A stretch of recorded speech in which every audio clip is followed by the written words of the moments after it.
இன்றே டவுன்லோட் செய்து உங்கள் ஃபேவரட் ஷோக்களை என்ஜாய் பண்ணுங்க. டாக்டர், கேக்குறேன்னு தப்பா எடுத்துக்காதீங்க.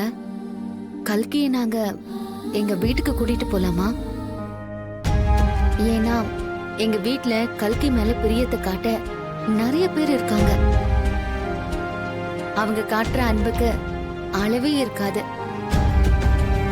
எங்க குடும்பம் பெரிய கூட்டு குடும்பம். பாட்டி, பெரியப்பா, பெரியம்மா, சித்தப்பா, மாமா, இப்படி எல்லாரும் இருக்கோம்.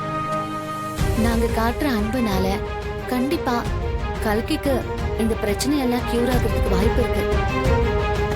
எங்களோட ஃப்ரெண்டு சம்யுக்தா தினமும் எங்க வீட்டுக்கு டியூஷனுக்கு வரா.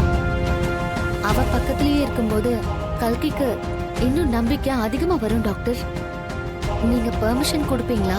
மாயா, உங்க அரவணைப்ப கல்கியால உணர முடியுது.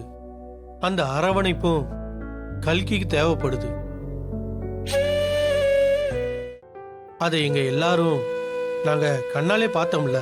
அதனால உங்க கூட கல்கி அனுப்பி வைக்கிறதுல எனக்கு எந்தவித ஆட்சேபனையும் இல்லை. ஆனா தான் பொண்ணு இன்னொருத்தர் வீட்டுக்கு அனுப்புறதுக்கு வசுந்தரா மேடம் ஒத்துப்பாங்களான்னு தெரியல. அவங்க அடுத்த வாரம் தானே இங்க வருவாங்க. எதுக்கு அவங்க கிட்ட நீங்க சொல்லணும்? நாங்க இவள பத்திரமா பாத்துக்கிறோம் டாக்டர். அவங்க எப்ப வருவாங்களோ அப்போ கல்கிய கொண்டு வந்து உங்ககிட்ட ஒப்படைச்சிடுறோம். எங்க மேல நம்பிக்கை வச்சு நீங்க அனுப்பணும் டாக்டர்.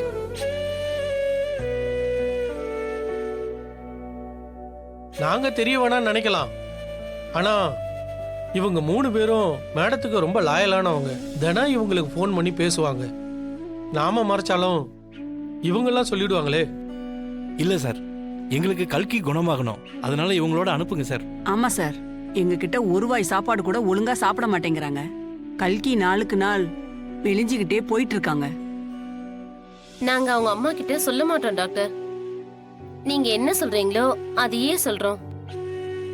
கல்கிய கூட்டு போயிட்டு வரட்டும். அப்புறம் என்ன டாக்டர், அவங்களே ஒத்துக்கிட்டாங்க. அப்ப நீங்க தாராளமா கல்கியை கூட்டிட்டு போலாம். ரொம்ப தேங்க்ஸ் டாக்டர். நான் கூட்டிட்டு போறதுக்கான ஏற்பாடுலாம் பண்றேன், நீங்க வாங்க. ம்.